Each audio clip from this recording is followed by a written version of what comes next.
Not bad yourself. Keeping out the rain. Pretty bloody wet. Oh, it was awful. It was freaking awful. It's a good bit to have off. I meant to do a step for Boris Johnson. I'm so glad that I missed it. Therefore, I missed all the rain as well. Well done.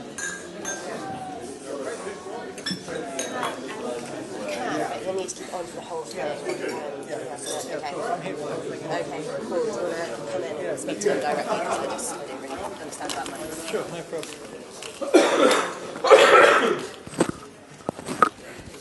The other one, you can hear the audio just on the higher end of the EV guys.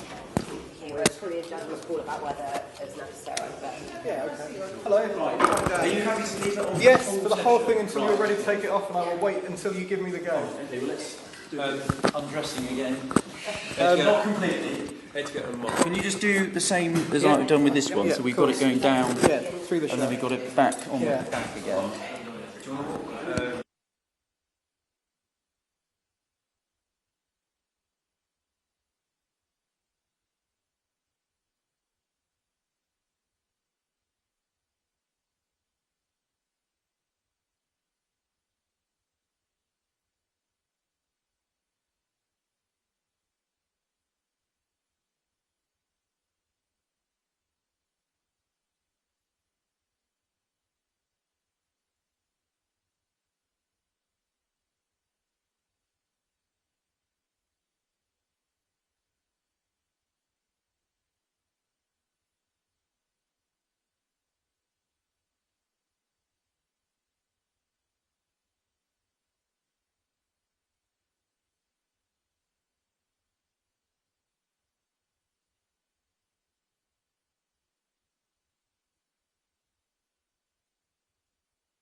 You're safe.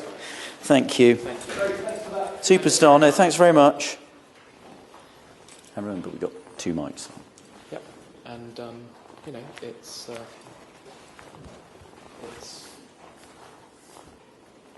just calm. Hello. Hi. No, it's fine. No. Help yourself. No, literally. I was having. No, it's fine. I wasn't. No, I was literally just having mics put on. No, it's fine. Honestly. No, I wasn't. I was only part.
my great pleasure to the person that I'm backing to be our next Prime Minister, Mark Harper.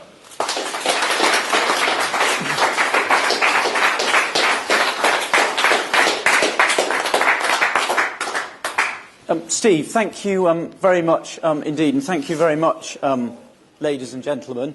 Right, this is going to be my way of doing this. I thought I would prefer, rather than reading you a speech that somebody else has written, I thought I would just set out briefly why I'm running in this contest and what I will do if I'm elected leader of the Conservative Party and Britain's next Prime Minister. And I'm very happy to have you ask me anything you want.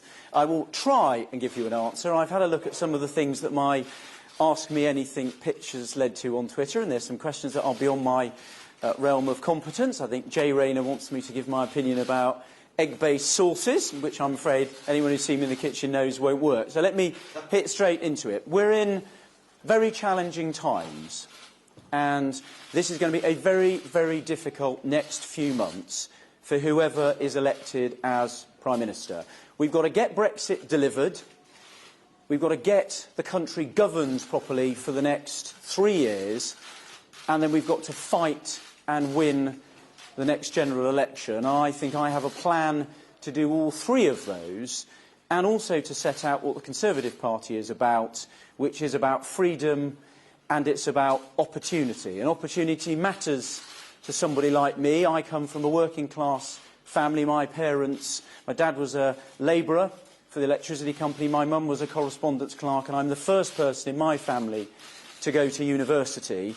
I want that opportunity for doing as much as you can do to be open to everyone. And I have to say, for my parents, the fact that I'm standing here, nominated as a candidate to be the leader of my party and have a shout at being Prime Minister, is something I think it's fair to say, when they brought me home from the hospital 49 years ago, probably wasn't on the list of things that they thought I was going to do. That's not what people from my family kind of had on the to-do list. So let me kick off with my Brexit plan, because actually we have to start there, because if we don't get Brexit delivered, however much we want to talk about other things, we're not going to get the opportunity. So my plan is realistic and it is credible, and I think, having listened to the other candidates, it's the only one that is. I am prepared to leave if I'm given the choice between not leaving at all and leaving without a deal. I am prepared and comfortable with leaving without a deal, because the British people gave us an instruction, and that has to be delivered, and it is not acceptable to not deliver it. But my preference is to leave with a deal, because I think that's better for the country, I think it's better for the integrity of the United Kingdom, and I think it's better for our politics. And the reason why I think I am the right person to do that is because, frankly, everyone else in this race has at some point over the last 3 years been sat around the cabinet table and has participated in the decisions that have led to not leaving the European Union 3 years after that referendum. Every single one of them has participated in the fundamental misjudgments that have got us to where we are. And I think we need a fresh approach. And I think it's going to mean these three things. It's going to mean the Prime Minister sitting down with the Cabinet and the Conservative Parliamentary Party and doing effectively what my colleague Kit Malthouse did, getting us to a position that we can agree on, so that when you go into that European Council chamber, you know exactly where you can afford to give, where you have to hold the line, and what you can get through Parliament when you get back. It's a very narrow landing zone. It's going to have to be delivered on our benches, with our DUP allies, and probably no more than a handful, maybe 2 handfuls of Labour MPs. That's as good as it gets. We're not going to carry this with a majority of 50 or 100. It's going to be 10 or 15. It's going to be in that order of magnitude. To get permission to sit around the table with our European Union partners, it's going to mean getting some credibility with the Irish government. So a priority is sitting down with the Taoiseach and the leader of Fianna Fáil, the opposition party in Ireland, and getting them to understand that we mean what we said when we signed up to the Belfast Agreement. We mean to deliver a border in Northern Ireland that is infrastructure free so that the people of the North and the Republic can cross that border freely as they do today and as I saw for myself last year. It's only if they buy that and they believe we're straight and credible on that they're going to be prepared to sit around a table with our EU partners and discuss these issues. I think we've got to put a real effort into getting Stormont back up and running, because I think that will provide a structure to build confidence with both communities in Northern Ireland and all of the political parties, and that will be an essential component of getting that credibility. That gets us round the table. To get a deal, I think it's going to mean showing our European Union partners a bit of stick and a bit of carrot, but in a diplomatic way, about what we bring to the table as the largest military power in Europe, the preeminent contributor to security and intelligence relationships in Europe that helps keep everyone safe, and also what a Britain with a good relationship with our European Union partners will look like when we leave. We're leaving the European Union, we're not leaving Europe.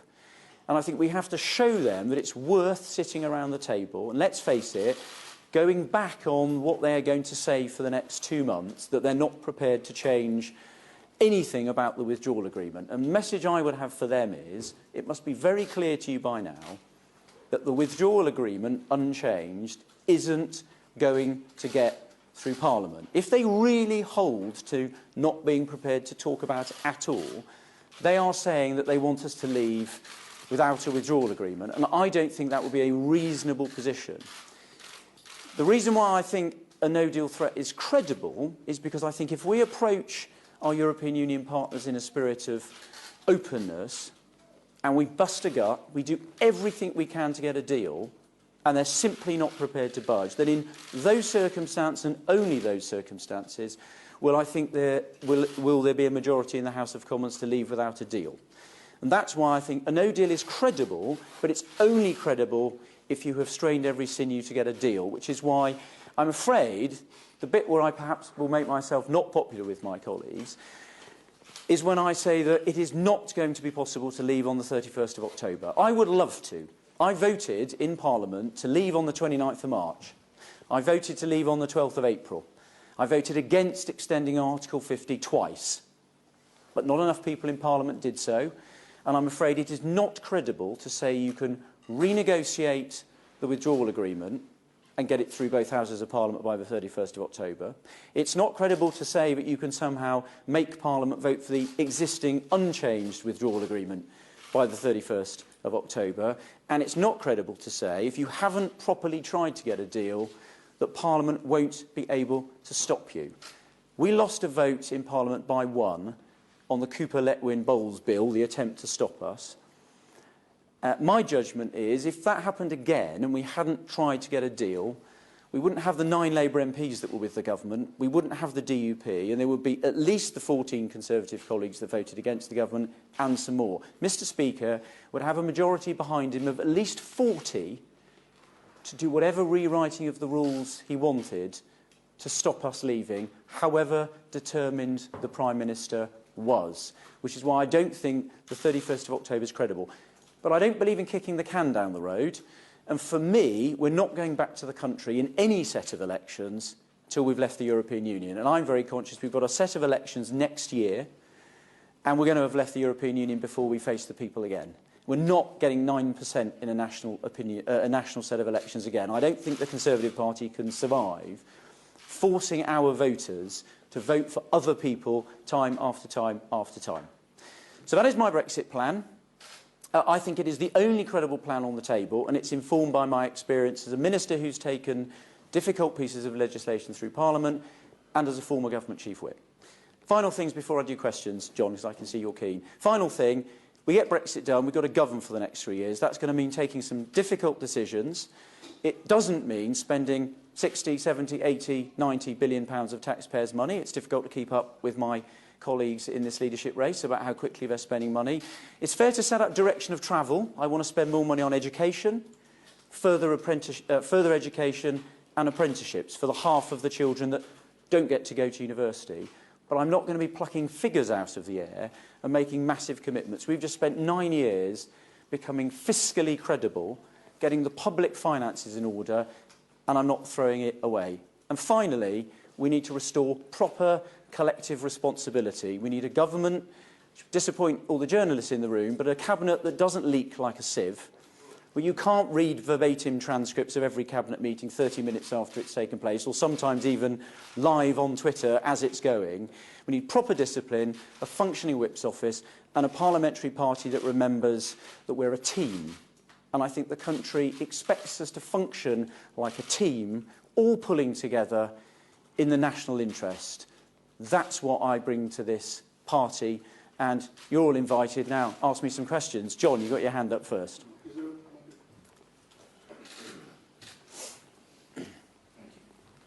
John Keenan, BBC News. You admit that Parliament can block a no-deal Brexit if it chooses. In Europe, they swear they will not renegotiate the deal. We're also being promised tax cuts that Parliament, as it is, will not support. So will you admit, at least, that another referendum or an election is increasingly becoming the only thing left? And, if I may, can you ever remember a more dishonest campaign? Well, on your first point, one of the reasons why I think it's worth being very cautious and why I spent some time setting out my plan is I think there's a very narrow landing zone, and I think people that are not careful do run the risk of plunging us into an early election. And I think for the Conservative Party, that would be because it would let in the most dangerous left-wing government that we've had for many years that would both be a threat to economic and national security. So my judgment is we have to be very careful.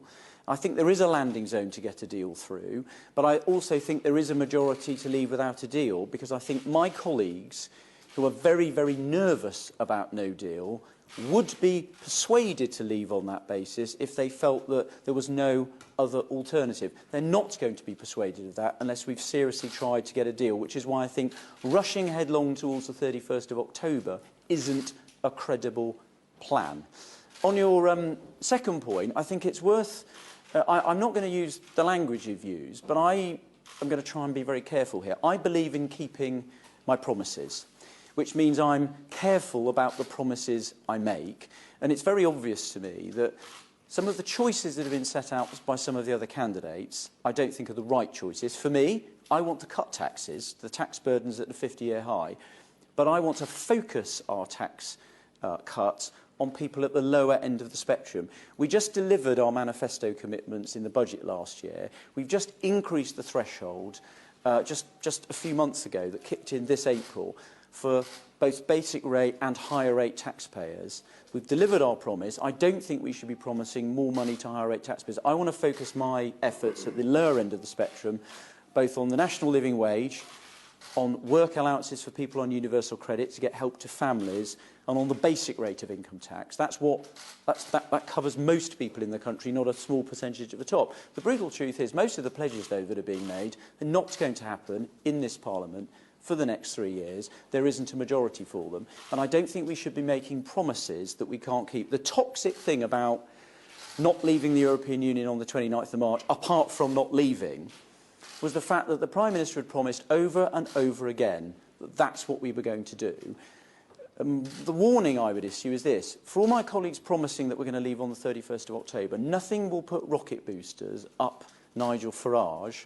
That's not a thing that we want to imagine.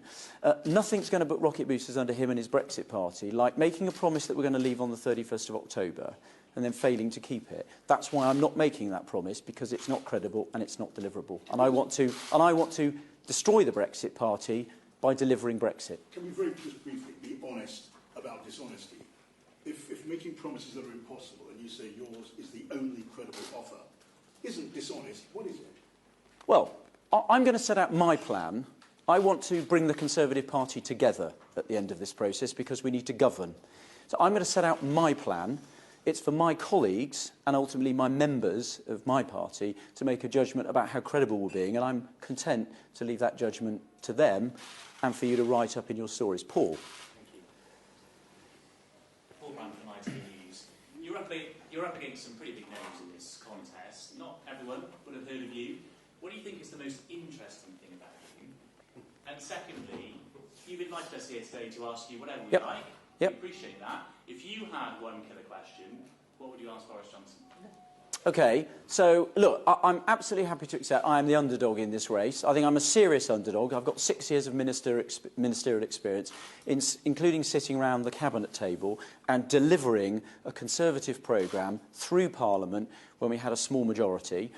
And part of the reason people probably haven't heard of me is because I held to that dictum that when you're a successful chief whip, people haven't heard of you. People tend to hear about chief whips when it's not going well. And for the avoidance of doubt, I think that's less to do with the current chief whip and more to do with the cabinet as a whole. It's not all his responsibility. Most interesting thing about me is, look, my background, I come from a working class background. I am about making the country having maximum opportunities for people that come from backgrounds like mine. I'm the only candidate in this race who went to a comprehensive school but then got to Oxford University. I'm very proud of having gone to Oxford. No one in my family has ever done that before. I want to make sure that every single child in this country gets an opportunity to maximise their potential. That's what I want to do. That's what I care about. And for me, it's personal. What would I want to ask Boris Johnson? In fact, what I want to ask all candidates is, if you want to be Prime Minister and you want to lead this country, I think you have to be prepared to set out your stall. I think you have to open yourself up to questioning, and you have to be prepared to level with people about the challenges, and I think you've got to be prepared to be questioned about it. We had a general election campaign 2 years ago when I think the Prime Minister demonstrated that she wasn't as good at campaigning as we all hoped she would be. And I think part of the next couple of months for the Conservative Party, this is a massive opportunity for us to show that we end up with two people, both of whom could be Prime Minister, both of whom who campaign, and both of whom can answer questions and deal with challenges from the public. And I would say to everyone running in this race, you need to be prepared to do so if you want to lead our country. Nick. Thank you, Nick Watt from BBC Newsnight. In the spirit of this event, I might ask 2 questions, if that's okay, and pause in between to allow you to answer them. So the first, is this microphone working? The first question is, you talk about how there's a narrow landing zone for the negotiations with the EU. We know exactly what that landing zone is because we've been to the edge, and that defines people's positions. And the landing zone for them is they won't negotiate the withdrawal agreement, but they will negotiate the political declaration, and they will negotiate the political declaration in a way that could mean a part of the withdrawal agreement, the backstop on Northern Ireland, would wither away. So their position is they like the look of the Malthouse Compromise. They're very happy to talk about it. They're very happy to spend money on it. They're very happy to set up work streams to look at the Malthouse Compromise. But their definitive position is, at the moment, there's no guarantee that that will work. And so for the moment, you have to have the backstop on Northern Ireland. In other words, your position is you want those negotiations to knock out the backstop. They say it may eventually knock out the backstop, but at the moment there's no guarantee, so the backstop has to stay. Yes, no, and I get that's their position, but I don't think it is a reasonable position to say that we have to sign a treaty which has no end. I mean, our membership of the European Union had Article 50 in the treaty, which meant we could give 2 years' notice and leave. I don't think asking us to sign a withdrawal agreement that literally has no end, and if the backstop is triggered, it potentially could go on forever. And I think part of what we need to do is to establish a relationship of trust so that the Irish government and the EU, who both have legitimate concerns about both the border, both from a Belfast Agreement perspective and protecting the single market, are confident that we can set up a process to get to a solution and that it has some end point, because it must be obvious to them that the withdrawal agreement with an open-ended backstop isn't going to get through Parliament. The best score the Prime Minister got was 58 against her, and originally the defeat was the worst defeat of any government in history. So it's just not going to happen. And I think we have to have a grown-up conversation with them about that, but part of it's about trust and credibility, and that's what we haven't had so far. And I'm not pretending this is easy. It's not sound-biteable. If it was that easy, we'd have done it by now. It's going to be hard graft. It's going to require diplomacy. It's going to require tact. And it's going to require trust, both with our EU partners and with colleagues in Parliament. And I think my track record shows I can bring all of those skills to the party. Some of the other contenders in this race, I think, have demonstrated they cannot. Second question. My second question is, you are the father of the Fixed Term Parliament Act, and obviously this potentially comes into play with some people, Philip Hammond, saying they'll do anything to prevent no-deal Brexit, which means that they could vote in a no-confidence vote to bring down the next Conservative Prime Minister. So can you answer this riddle of the Fixed Term Parliament Act? What happens if a Prime Minister loses a no-confidence vote, and then you trigger the 14-day period that then leads to a second vote, which is a confidence vote? Does the Prime Minister who's lost the first vote, are they out? And does the Queen call Jeremy Corbyn to form a government and have a go 14 days later? Or can the Prime Minister who's lost a no-confidence vote keep going and say, I'll have another go in 2 weeks to have a confidence vote? Right, well, you're quite right. I did take the Fixed Term Parliament Act through Parliament. It's part of the reason why I actually think this Parliament should go its full term, because I don't actually think having elections every 5 minutes is a very good idea, actually. And I think last general election demonstrated the wisdom of that. Well, the answer is what happens in that 2-week period depends on politics. We did think about making it very prescriptive at the time, and we took the view, and I think this was the right view, but it depends on the political dynamic. So the honest answer to the question is it would depend on what was going on.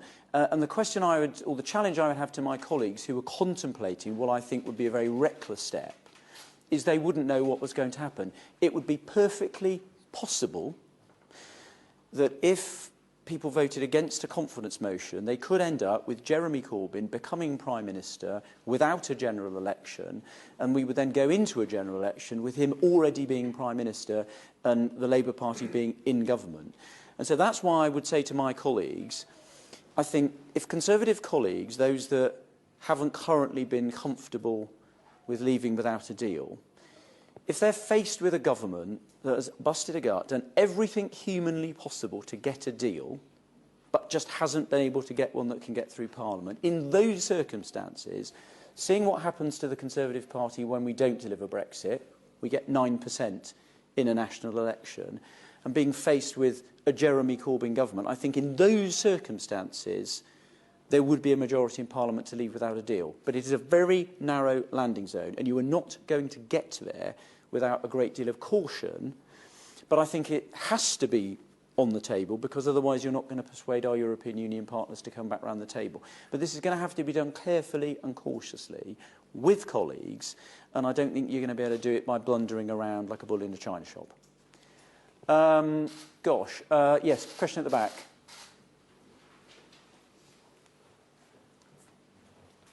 Robert Hamilton, Channel 4 News. In her Florence speech, Theresa May promised the EU that Britain's security cooperation would remain whatever happened. When you started your speech, you said that when we sit down with them, we should remind the EU what we bring to the table as Europe's largest military power. Are you saying that was a mistake, and that should be one of the sticks that we use to persuade the EU to give Britain what it wants? No, to be clear, look, I don't think it's sensible to start threatening people and saying, if you don't participate, we're going to, withdraw cooperation that keeps us all safe. But I just think it's worth setting out what it is we bring to this party, and the fact that we're not leaving Europe, we're leaving the European Union. We're still going to want to cooperate with countries with whom we share values and where we share the same part of the world.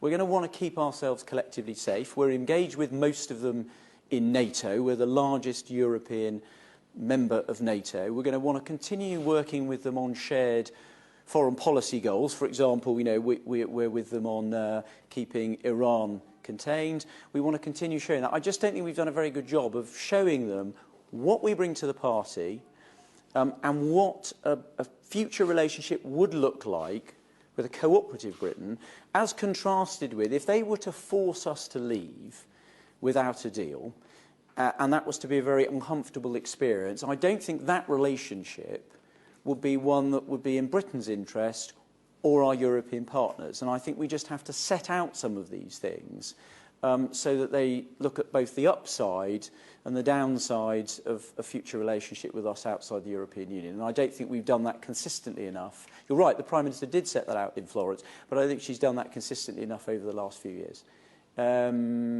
Yes, Henry.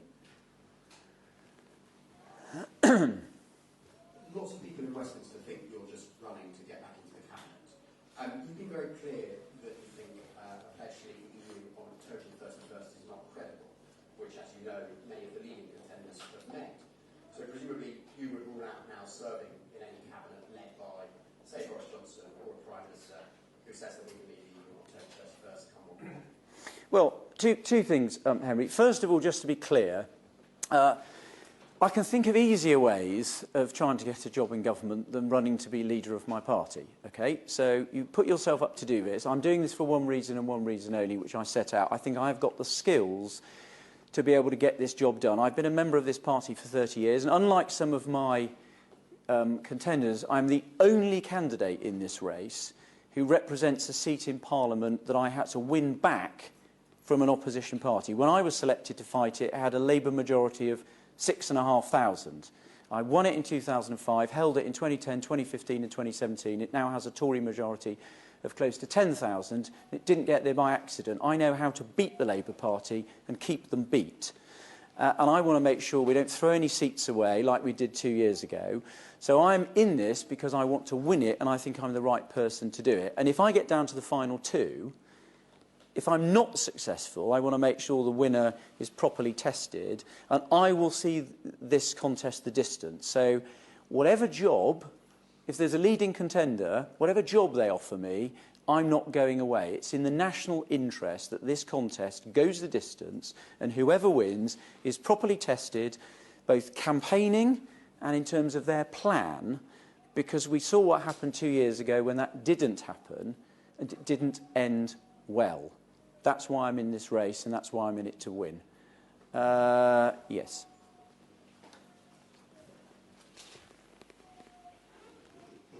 William James from Reuters. You set yourself out as a man who can count. How many Labour MPs can you hold in one hand? 5, which is the number that voted for the Prime Minister's withdrawal agreement. My view, last October, I said we were going to had to get this done on our benches with our DUP allies, and I said we wouldn't get more than a handful of Labour MPs. So I was bang on. I think there's maybe a few more Labour MPs. We might get 2 handfuls of Labour MPs. The fantasy that we're going to get 10, 20, 30, 40, 50 of them, we're just not going to get loads of Labour MPs. Deal with the Labour Party, never going to happen.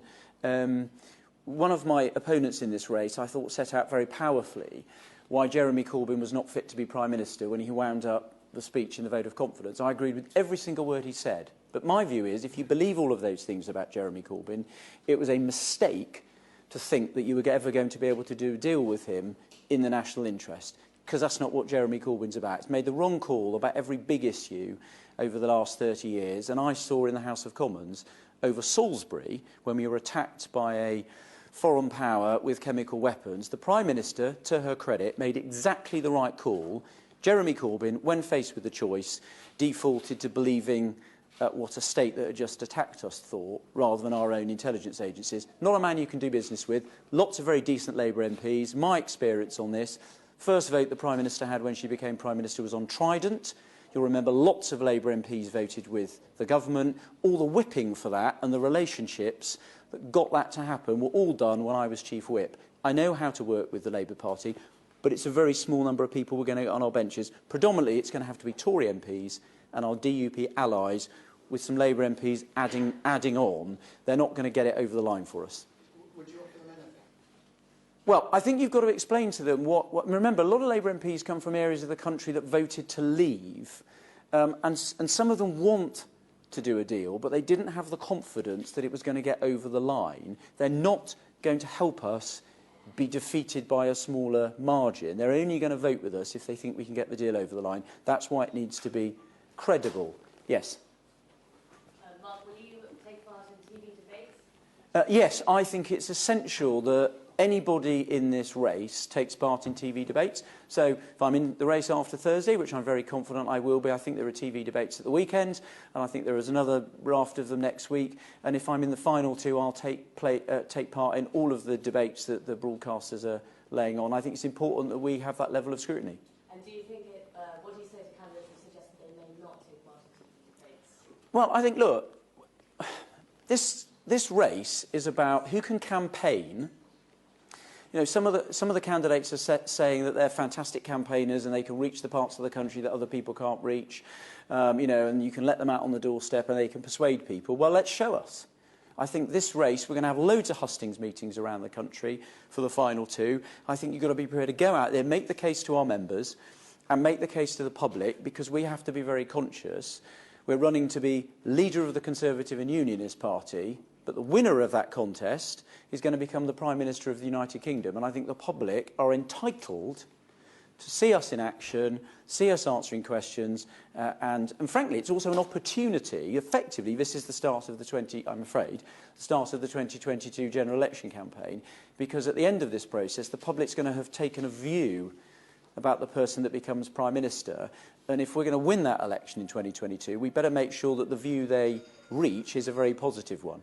Okay? Sam. Sam from Sky News. Mr. Harper, you are the lowest profile. You are the lowest profile candidate in this race. You were an immigration minister who resigned. You had a backroom cabinet job. Part of your pitch today is that you weren't around the cabinet table for the last few years. Yet, when you do the job of Prime Minister, you've got to go toe-to-toe with Donald Trump. You've got to face down Vladimir Putin. What on earth, in your background, could give confidence to members of the public, members of the Conservative Party, that you've got the skills to do that? Well, it's a perfectly fair question, Sam. Look, in the roles that I've done in Parliament, I've done roles which mean I had to take my Conservative colleagues with me, and both when I was Constitutional Reform Minister and Chief Whip, which means that I have the confidence, I think, to get a deal through Parliament, which is essential. That's something that hasn't taken place. And when I was Immigration Minister, I did have to deal with, admittedly not at head of government level, but I did have to deal with other countries in tough negotiations on difficult subjects. So, look, I accept I don't have as much experience as the other people around the Cabinet table, but the challenge I would put back to you, by way of answering that, is the people currently sitting around the Cabinet table, yes, have more experience sat around the Cabinet table, but they've also taken part in all of the failed decisions that haven't got us out of the European Union over the last 3 years. So if you want to carry on with people who haven't got us out over the last 3 years, you know, pick one of the other people. Because you can guarantee, you know, if they had a magic plan, a way of getting us out of the European Union, my question to them is, why didn't they think of speaking up over the last 3 years? You know, George Osborne, I think, got it right. If you're in the Cabinet, you're not a bystander. You need to shape where you've got to. The primary responsibility is with the Prime Minister, but I think the responsibility for the fact we haven't left the European Union and the fact we haven't kept our promises is shared by the people who've been around the Cabinet table over the last 3 years. And I don't think they can escape that responsibility. And I think you have to weigh that against the experience to be fair, they've had over the last 3 years. Yes. Andrew Woodcock from The Independent. You said that all candidates need to be open and to answer questions in this race. Yep. Following Michael Gove's admission about cocaine use, you and the other candidates gave clear and straightforward answers about their own experiences, with the exception of Boris Johnson, whose team pointed us to some old quotes which were vague and contradictory about his experiences in the past. Do you think it's time for Boris now to speak out and explain clearly and straightforwardly exactly what his experience of drug use has been? Well, I think all candidates in this race owe the public clear answers. I've been asked about any drug use I've had, and I've been very clear. I haven't taken any illegal drugs in my entire life. You know, and I come from a background, frankly, where I was brought up where people didn't do that sort of thing, and I don't get invited to those sort of parties, and I don't hang out in those sorts of circles. And frankly, I agree with what the Home Secretary said. I think there are consequences for that sort of behaviour, and it tends to fall on those perhaps from less privileged areas of society. But I think we should all answer questions like this. I think if you want to be Prime Minister, I think the question colleagues in Parliament need to ask themselves is, if you're not prepared to answer these questions now, You're going to get asked all these questions in a general election campaign, and if I'm a Conservative MP in a marginal constituency, I want the person that's going to be leading my party to answer these questions now.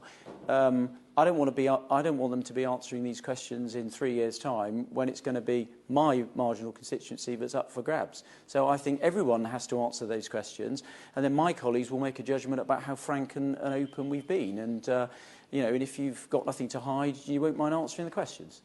Yes, gentleman there. Hi, Oliver Bell from the Daily Mirror. Your campaign's always trusted to lead. As an immigration minister, you were an architect of the government's hostile environment policy.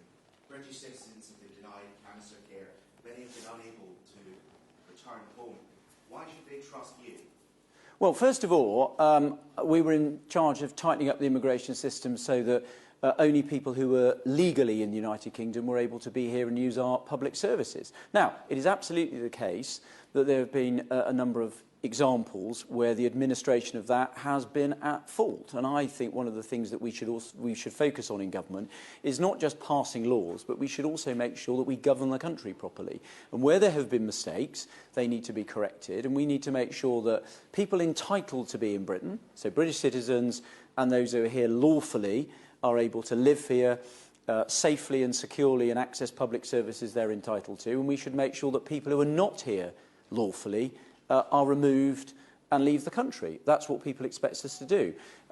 Mistakes will be made and they need to be put right, but I don't resile from having a firm but fair immigration system where we control who comes to the United Kingdom and we set the rules. But I absolutely agree with you that it needs to be administered in a competent and sensible manner. That's what I always tried to do when I was immigration minister, and that's what I think we need to do going forward. Yeah. Sebastian Payne from the FT. First of all, could you tell us who the other 6 MPs are who put you forward in the leadership race, apart from the 2 who endorsed you? And second of all, which EU figures have you spoken to who have given you a belief that you can somehow get the Brexit deal renegotiated? Okay, so on the first one, the people backing me, some of my supporters have come out publicly, some have not yet. Because there are some people that are constrained about being able to announce who they're doing. But the fact that I'm nominated means there are the number of people backing me. And some people were sceptical about that last week. And I was very clear that I was going to be nominated, and I have been. On the EU issue, I'll be very clear. I obviously, as a backbencher, haven't had sit-downs with Angela Merkel and President Macron. I've listened to what they've said publicly. I've followed this very carefully. And I just go back to what I said before. The other contenders who are doing lots of name-dropping have been sat around the cabinet table, and my challenge to them would be, if you've got a plan to get this done, why hasn't it been done? And why did you vote to not take us out of the European Union on the 29th of March and the 12th of April? Why did you vote to extend Article 50?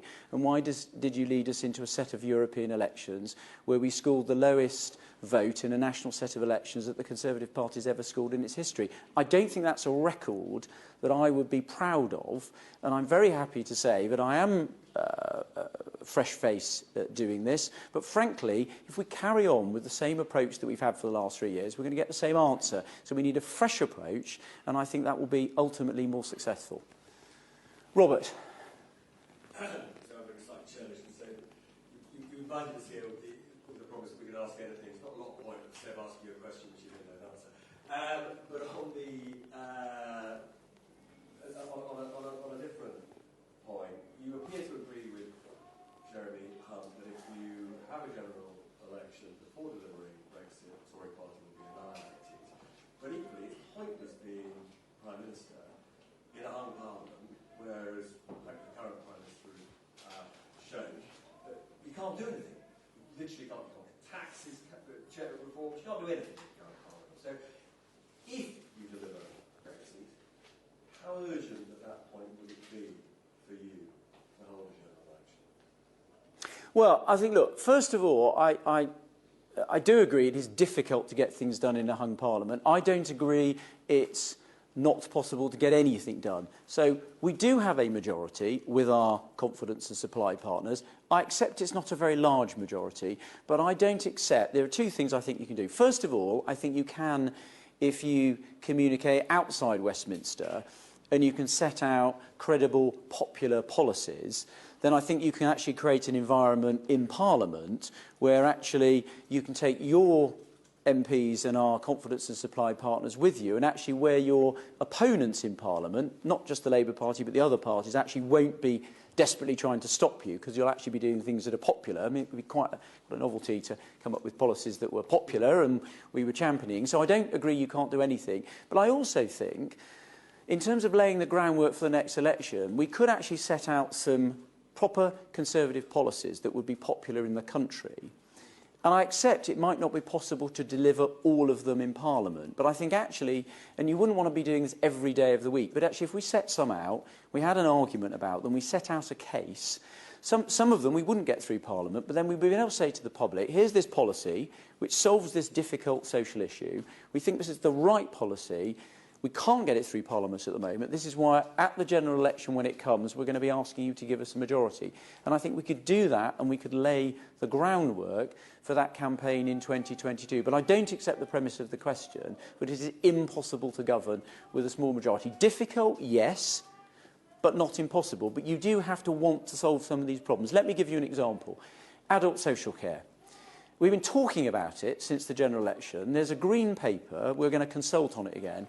There was a solution put forward for the half of the budget that's about older people. We asked Andrew Dilnot to do a commission on this and set out a solution.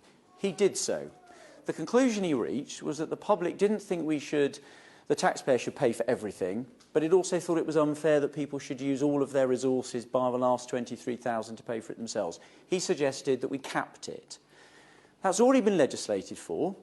It requires a statutory instrument with two numbers in it. My judgment is we should get on and do that now. We could do that literally in a matter of weeks, and I think we could deliver that through this Parliament. And if I were Prime Minister, I would commit to doing it. I'm not going to set out the exact numbers because that requires a bit of thought about how much it's going to cost, but I think that's something we could get on and do it. We could show the British people we were taking difficult decisions and we could get on and do them. And that's an example where I think action, rather than talking about it, would be a really good step forward. You did just say the campaign in 2022. Does that mean you are committing to your party you would not choose to have an election before 2022? I think that's my starting point. Coming back to the question that Nick asked me, you know, I was the author of the Fixed Term Parliament Act. I think actually having fixed terms for Parliament, that's my starting position. I think it's a good thing. One of the things that's bedeviled British politics is that everyone says we're too short term. I've never heard anyone criticise our political system for being too long term. So I think my starting position is the election should be in 2022. I mean, you can't rule out a change forever, but I'm also very conscious the Prime Minister doesn't actually have the ability nowadays to call an election, and I'm very conscious, particularly after what happened 2 years ago, that if I were to propose as Prime Minister an early election, I would have to be absolutely certain that I could take all of my colleagues with me, or the election wouldn't happen. And as I said, if you represent a marginal seat, you don't gamble with people's futures. Yes. Would you like to bring back grammar schools? I'm very keen on defending the grammar schools that exist. We have grammar schools, we still have some grammar schools in Gloucestershire, not across the whole county. So I'm a defender of the grammar schools that exist. I don't think that's the right solution for our country. I think we should focus on making sure that every state school is a good or outstanding school. I want every child to go to a good or outstanding school. And when you get into the argument about grammar schools, the big question is what happens to the kids that don't go to grammar school? And I want to make sure every child gets the good and outstanding education that they deserve so they can either go to university or have a fantastic vocational education and reach their full potential. That's what I'm interested in every child, not just a few. Yes?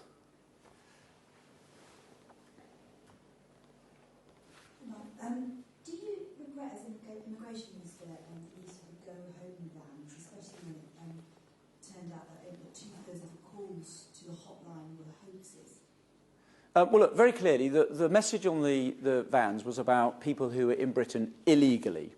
And I don't resolve from that message. People in the country illegally shouldn't be here. What we did was we piloted a number of measures that summer to see which ones would be most effective in persuading people that were in the country illegally to leave at the lowest cost of a taxpayer. And we said we'd be guided by the evidence. And I set out later that year that that particular tactic wasn't at all successful, which is why we didn't repeat it. I think it was sensible to try it, look at the evidence. It wasn't successful, and we didn't do it again. But I don't resolve from the message, which is that people who come here legally, apply for a visa, fill in the forms, pay the money, and follow the rules, do not expect other people to abuse the system. So I don't make an apology for the message, but it wasn't successful and we didn't do it again. And we set that out in Parliament, and it's on the public record. I gave evidence to a select committee, and we set out all the evidence and the detail in a report that the Home Office did when I was Immigration Minister. Yes, Quentin. Do you trust Philip Hammond?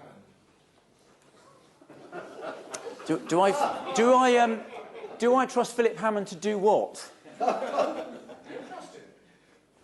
Well, I think Philip Hammond's actually been a good Chancellor. He's delivered on the promises that we made at the last general election to cut taxes, to increase the tax thresholds. And I think he's set out some very sensible points in this leadership election about maintaining our fiscal credibility, because I think we've just spent 9 years building it up. And I think he just reminded all of us that we need to be very careful not to squander all that hard work. Was there something else about his record? Do you think people like sort of Europhiles like him would ever support a Conservative Prime Minister who was resorting to a no deal? Well, I don't think they would if they didn't think that Prime Minister had busted a gut to get a deal. But I'm also very clear when I listen to Conservative colleagues like Philip Hammond that they also have spent their entire life in politics trying to keep people like Jeremy Corbyn out of power.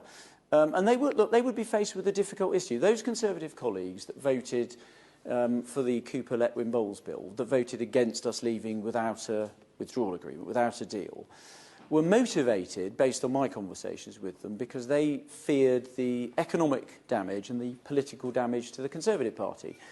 But what they're all going to have to weigh up is we've seen a very clear example in the European elections about the political damage that will be done to the Conservative Party if we don't leave the European Union. So there are going to be two very difficult things that they're going to have to balance up. Now, my judgment is if they think that the Conservative Prime Minister has done everything humanly possible to get a deal, and it simply hasn't been possible, then I think in those circumstances and those circumstances only will the conditions exist for there to be a majority in Parliament for us to leave without a deal. And that is why I've approached this the way I have, and why I've said that I don't think it's credible to say we're leaving on the 31st of October, because by the 31st of October, I don't think you can credibly say you have done everything humanly possible to get a deal. I just don't think it is credible to say that. And if you haven't done that, we're not going to be leaving, because there isn't going to be a majority in Parliament to do it. And for the avoidance of doubt, I don't think it's sensible to say that you're going to do things like proroguing Parliament. I think that would test our constitution to destruction. It would drag the monarch into the most difficult political issue, which I think as a Conservative I would deprecate, and I think it would also put an enormous pressure on our relationship with Northern Ireland, and I think it would empower the Scottish First Minister to start us on the path to another Scottish referendum. And I've been very clear, I want the whole United Kingdom to leave the European Union. I don't want to leave bits of our country falling off along the way. I want to keep our country together. Someone who hasn't had a question before, and then if we've run out of first-time questions, you get a second one. Right, you get your second one. You said the next Prime Minister needs to bust the gut to get a deal. Do you think Boris Johnson is capable of busting the gut to get a deal? Well, I don't want to be personal about things, but look, I think I'll look forward to listening to Boris Johnson's plan. I think that, for me, all of my colleagues have got to answer this question about all the leadership candidates. They've got to listen to the plan that they set out, and then they've got to ask themselves the question about whether they think each of the candidates has got the skills to deal with our European Union partners in an appropriate way that they think is going to get them around the table to negotiate a deal? Have they got the skills to take every single Conservative Member of Parliament and our DUP allies and the 2 handfuls of Labour MPs that I think are up for grabs through the division lobby to get that deal through Parliament? And do they think they can campaign in a general election and set out an attractive stall, not just to people who've traditionally voted Conservative, but to do what Margaret Thatcher did and get new people looking at the Conservative Party in a new way?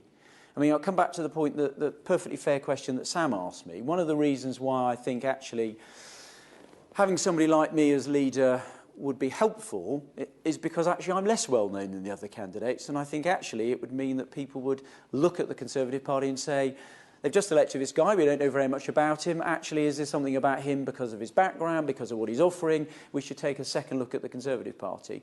And I think that's what I bring to the party, because I'm less well known than some of the other candidates. But my colleagues are going to have to answer that question about all the leadership candidates. It's not for me to make judgments about Boris Johnson or my competitors. That's for my colleagues and our party members to make those judgments, and for you to make those judgments when you're writing about us. And I'm content to let that verdict fall where it does in the ballots.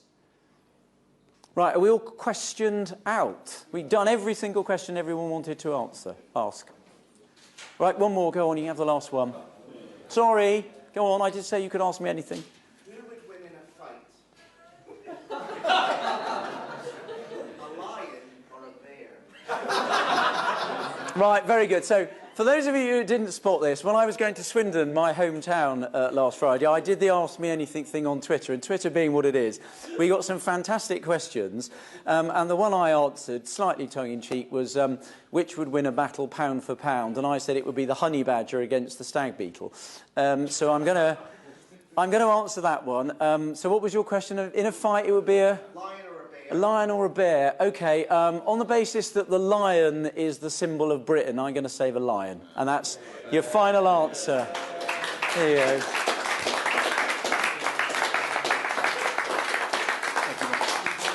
Right. You want to do something? Yes, I'm wondering if we can do a live. Of course. Soon, about 4 minutes or so. Okay, absolutely. I'll do it. Great, okay. Well done. Thank you. Thanks, guys. Thank you.